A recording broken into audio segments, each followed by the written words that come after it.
Amrita T വിയുടെ ഓർമ്മയിൽ എന്നും കുതിരവട്ടം പപ്പു എന്നുള്ള പ്രോഗ്രാമിൽ ഒരാൾ കുതിരവട്ടം പപ്പുവിനെ കുറിച്ചുള്ളൊരു ഓർമ്മ, ചെന്നൈയിലെ ഒരു ഓർമ്മ പങ്കുവെക്കുന്നതാണ്.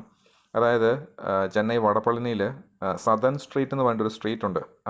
ആ സ്ട്രീറ്റിന് പേര് കൊടുത്തത് കുതിരവട്ടം പപ്പു അത്ര. അത് വളരെ ഇൻട്രസ്റ്റിംഗ് ആയിട്ടുള്ളൊരു സ്റ്റോറിയാണ്. രാത്രി പോകുമ്പം ഈ പട്ടം സദൻ എന്ന് പറയുന്ന ആളുമായിട്ട് വൈകിട്ട് റൂമിലേക്ക് പോകുമ്പോൾ എന്നും ഇവർക്ക് വഴി തെറ്റും, സ്വന്തം വീട്ടിലേക്കുള്ള വഴി തന്നെ തെറ്റും. അങ്ങനെ അത് കേട്ട് അടുത്തുള്ള വീടുകളിലൊക്കെ ചോദിച്ച് നാട്ടുകാരുടെ വഴക്കും എല്ലാം കേട്ട് കഴിയുമ്പോൾ കുറച്ച് നാളായി കഴിയുമ്പോൾ പുള്ളിക്ക് തോന്നും ഇത് ശരിയാവില്ല എന്ന് പറഞ്ഞിട്ട് പുള്ളി തന്നെ ഒരു ബോർഡ് എഴുതി സദൻ സ്ട്രീറ്റ് എന്ന് എഴുതി ആ വഴി വെക്കും. എന്നിട്ട് ഇനി അടുത്ത തവണ വരുമ്പോൾ ആ ബോർഡ് നോക്കി പോയാൽ മതിയല്ലോ എന്ന് പറഞ്ഞിട്ട് അങ്ങനെ എഴുതി വെച്ച ആ പേര് ഇപ്പം കോർപ്പറേഷനിൽ രജിസ്റ്ററായി. ഇപ്പോൾ അതവിടെ ആ സ്ട്രീറ്റിൻ്റെ പേര് സദൻ സ്ട്രീറ്റ് എന്നാണെന്നാണ് പറഞ്ഞത്. അപ്പോൾ അതാണ് ഈ വീഡിയോ. അത് നല്ല രസകരമായിട്ടുള്ളൊരു സംഭവമാണ്.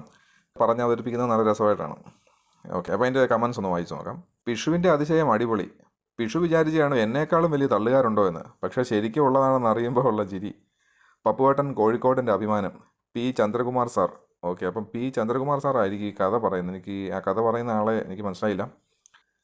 എൻ്റെ നാട്ടിലൊരു റോഡുണ്ട്, മയ്യത്ത് റോഡ്. പണ്ടൊരു വയൽവരമ്പായിരുന്നു. പിന്നീട് റോഡാക്കുമ്പോൾ പഴമക്കാർ പറഞ്ഞതായിരുന്നു ഒരാൾ മരിച്ചാൽ കൊണ്ടുപോകാനെങ്കിലും ഒരു റോഡ് വേണമെന്ന്. അങ്ങനെ അതിന് മയ്യത്ത് റോഡെന്ന് വിളിച്ചു പോന്നു. ഇപ്പോൾ പഞ്ചായത്തിലും റെക്കോർഡിലും അങ്ങനെ തന്നെ. Yes, Sadan street is there, history. പട്ടം സദൻ സ്ട്രീറ്റ് കോടമ്പാക്കത്തിനും വടവളനിക്കും ഇടയിൽ പവർ ഹൗസിനടുത്തുണ്ട്.